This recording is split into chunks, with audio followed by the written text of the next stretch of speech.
From the CAL FIRE Information Center, I'm Scott McLean with the CAL FIRE report for Monday, October 7th, 2019. Throughout the week last week, CAL FIRE fires battled 170 new wildfires again. Significant fires primarily in the northern part of the state. But the bulk of the large fire activity occurred over the weekend, believe it or not, with two significant fires starting during the red flag warning conditions prompted by very low humidity and gusty winds across several counties in Northern California. This is typical in the fall months in California, where we haven't seen enough rainfall to make a real impact. So when the winds really start to kick up, it gives wildfires a chance to move very quickly. Taking a look at our overall stats so far for the year, we've now seen just over 4,600 wildfires in 2019 within CAL FIRE's jurisdiction, burning just over 40,700 acres.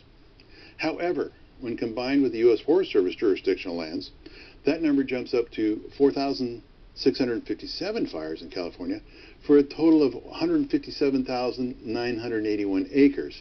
Still well below last year's fire activity and even the average numbers that we could see in a typical year. So last year, look at that, 627,000 plus acres burned to date. So let's take a look now at those significant fires that I just mentioned that started over the weekend. The first of those fires is called the American Fire, which is burning east of American Canyon in Napa County. Fanned by the high winds in the area yesterday, the American Fire grew to just over 500 acres in the span of just very few short hours. However, firefighters made significant progress overnight and currently have the American Fire at 80% contained.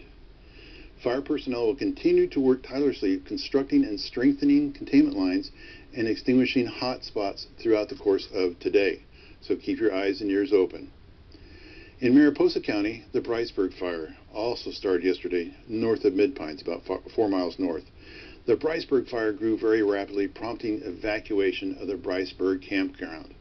Overnight, again, fanned by those high winds, the fire has grown to a total of 250 acres as of this morning and is burning in steep and rugged terrain. Very difficult to get resources in there. Firefighters continue to work diligently to get the containment lines around that Bryceburg fire. So as you can see here, again, 250 acres. Clearly, so far in today's report, the reoccurring theme is high winds. This is what we expect in the fall. And this coming week, we're unfortunately expecting that trend to continue, very significantly so. Beginning on Tuesday, a fire weather watch has been issued across dozens of counties spanning from as far north as the tip of Shasta County, all the way down to the parts of Tuolumne, Calaveras counties, and Santa Clara counties.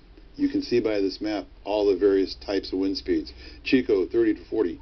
Weaverville, 10 to 15. And Redding, 40 to 45. Sacramento, 35 to 40. And off to the coast, 10 to 15 in the Santa Rosa area. We expect to see a lot higher winds in this area as well. Again, the winds in those areas are expected to gust as high as 50 miles per hour in some areas. Gusts. Many of the affected areas will see a decrease in wind activity after Wednesday. However, some areas could see gusty winds all the way through to Friday. These winds are expected to come with very low humidity, down into the single digits in some areas, and no precipitation at all. So again, low humidities, very receptive to fire. So potentially very dangerous wildfire conditions are on the way, not unlike conditions that we saw around this time last year and in 2017. Large areas of Southern California could also see very gusty winds beginning late Wednesday into Friday evening. So I ask that you please be prepared. Now is not the time to be complacent. You need to be ready to go in the event of a wildfire starting in your community. This is so important. You should already be prepared. Your family should have all gone through their various trainings, worked together to get that plan developed and followed. We saw last year that these wind events can lead to devastating and sometimes, unfortunately, tragic consequences. It's still vivid in our memories. It's vital that you are ready to go now. Doesn't matter where you are. You saw how fast the American Fire developed yesterday. in a matter of a very short few hours. There were some evacuation advisories, but it never went to an order. So you still need to be prepared, even for smaller fires.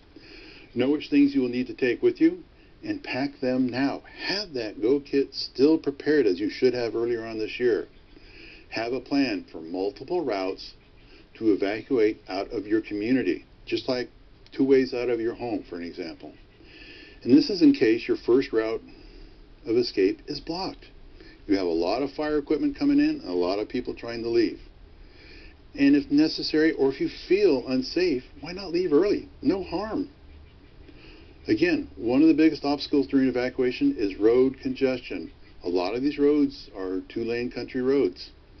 And you can, again, help alleviate and even avoid that congestion by leaving as soon as possible. Again, don't wait until authorities tell you to leave.